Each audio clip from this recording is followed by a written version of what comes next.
Конференция посвящена 105-летию со дня рождения крупного ученого-кавказоведа, яркого представителя абхазской творческой интеллигенции Шалвы Налыпа. По словам директора Абиги Арды Ашуба, к 110-летию ученого планируется издать собрание его научных трудов.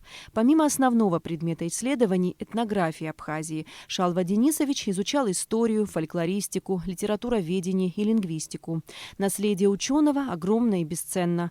Так, изданная в 60-е годы монография «Абхазы» до сих пор является главным документом, своего рода паспортом, отражающим нашу национальную идентичность. Автор более 90 работ литературной направленности, опубликованных в разных периодических изданиях. В их числе входят 7 монографий, посвященных актуальным проблемам абхазской литературы, ее историческому развитию, а также статьи, посвященные жизненному и творческому пути многих известных абхазских поэтов и писателей.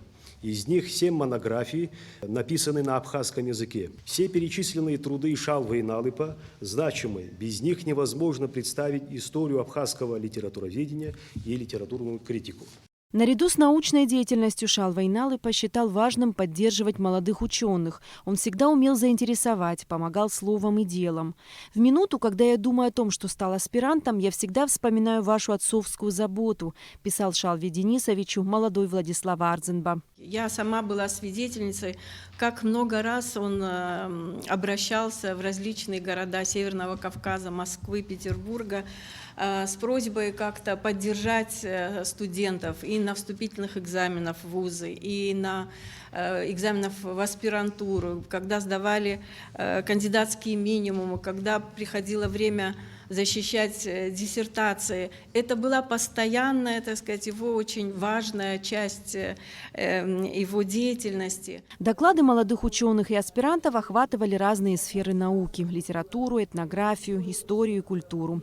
Школьный преподаватель истории и обществознания Марта Джекерба рассказала об изменении института семьи и брака в абхазском обществе под влиянием различных социально-экономических факторов. Общество и семья переживают период трансформации, характеризующийся активным поиском новых моделей функционирования. Типология семьи в современном обществе представлена в трудах различных ученых, как отечественных Шалва Денисовича Налыпа, Валера Левардовича Бюга, Хашбастанды Шалвовны и других. В своем докладе аспирант Абиги Альбина Джапуа подняла проблему репатриации абхазов. Вследствие трагических событий нашей истории генофонду Абхазии был нанесен непоправимый урон. По мнению Альбины Джапуа, именно возвращение репатриантов должно стать приоритетным путем в решении проблем демографии и языка.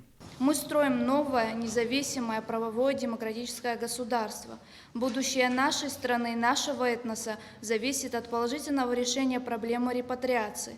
Да, именно возвращение на родину потомков депортантов позволит нашему народу, сохранив свою культурную идентичность, прожить еще немало лет. В конференции также приняли участие сотрудники Северо-Кавказского федерального университета, которые зачитали доклады онлайн. Вторая международная конференция «Наука и молодежь» будет проходить 2 дня. Эсма Гуланзе, Алексей Гухава, Абхазское телевидение.